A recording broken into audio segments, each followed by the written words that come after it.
George, basically what we're dealing with here is, I'll give you the bottom line. Okay. I'm not trying to sell it. I want to hear your thesis. I'm not trying to sell a book. I'm not trying to promote a lecture. This is based on what I've come across after intense research in the last year. And I have found out that the government has retrieved between 10 and 15 actual flying saucers, 3 of which have been in perfect condition, 1 of which they tried to fly. They have between 30 and 50 alien bodies in cryogenic storage. We even have the name of the person whose job it is to show these bodies to the heads of state and the people who are authorized to see them. They represent at least 5 different civilizations. I can't imagine a Dan Rather or a Tom Brokaw, if that were to come to their attention, a story of that magnitude, that they wouldn't do something with it.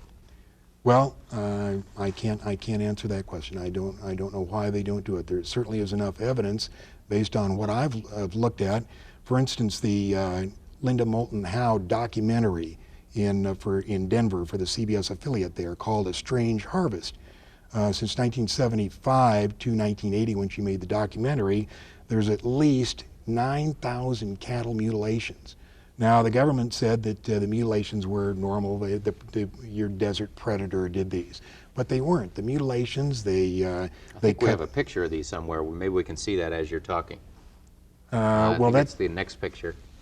There we are. This is the mutilation. New Mexico State Police did the research on, or the investigation on it, and they cut out certain parts with and the cut was made with a laser beam far sharper than anything we have. As a matter of fact, they were able to determine that they cut between the cells and didn't cut the cells themselves. We presently don't have this kind of technology. Well, if we don't know that we have this kind of technology, or you and I don't know that we don't, but that doesn't prove necessarily that it's ET. No, except that there's usually a visual sighting of a flying saucer or a strange light at each one of these sightings. Okay, you mentioned the saucers and the bodies. Now, what kind of proof do you have that is true? How do you know that? Well, let me take a look. Let me read to you first what the Air Force says about the bodies. First of all, I'm going to read from the Introductory Space Science, Volume 2, Department of Physics, United States Air Force. This is Chapter 13, Unidentified Flying Objects. Now, this is what the Air Force has the students at the Air Force Academy read.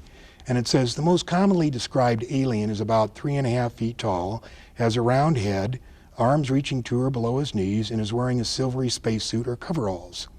Other aliens appear to be essentially the same as Earthmen, while still others have particularly wide wrap-around eyes and mouths with very thin lips. And there is a rare group reported to be about 4 feet tall, weight of around 35 pounds, and covered with thick hair for clothing. Members of this last group are described as being extremely strong. Now, I'm not making this up. This is an Air Force. You can pick out an Air Force physics book and read this stuff.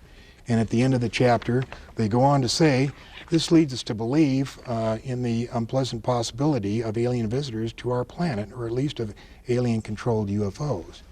Now, the picture that we have of the big head that the Air Force describes. This picture was drawn by an Army surgeon.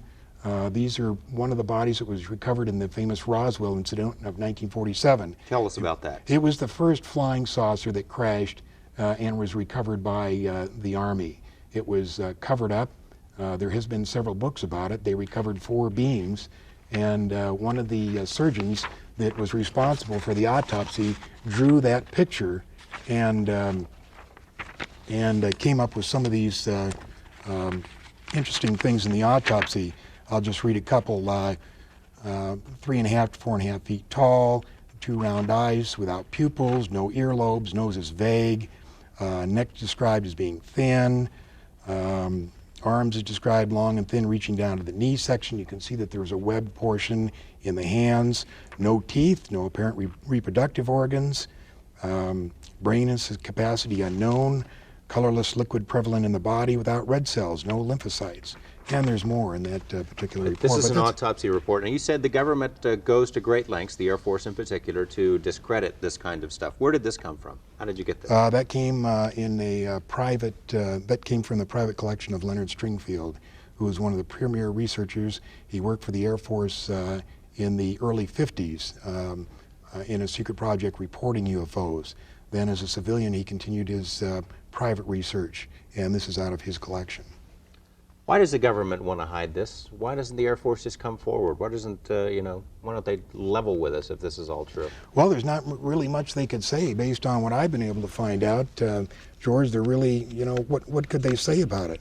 They've been researching it for many, many years, and based on my information, let's say that the president decided to make an announcement. This is, if he made it today, this is what I think that he would say. My fellow Americans, I come to you before you tonight with an announcement of great importance. Despite all our denials, flying saucers do in fact exist. Where they come from, we do not know. Who is in them, we do not know. Where they are from, we do not know, nor do we know how they got here or what they want.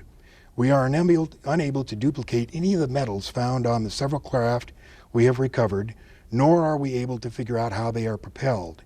We have hidden these facts from you over the past 40 years in hopes that we could give you more answers. Unfortunately, we are no closer to answers today than we were 40 years ago. God bless you all. In other words, you find it highly unlikely that the president would ever make a statement, anything like that. No, it's just, it's too big. It's the problem is not only just the fact that there are five and as many as 10 different civilizations visiting us.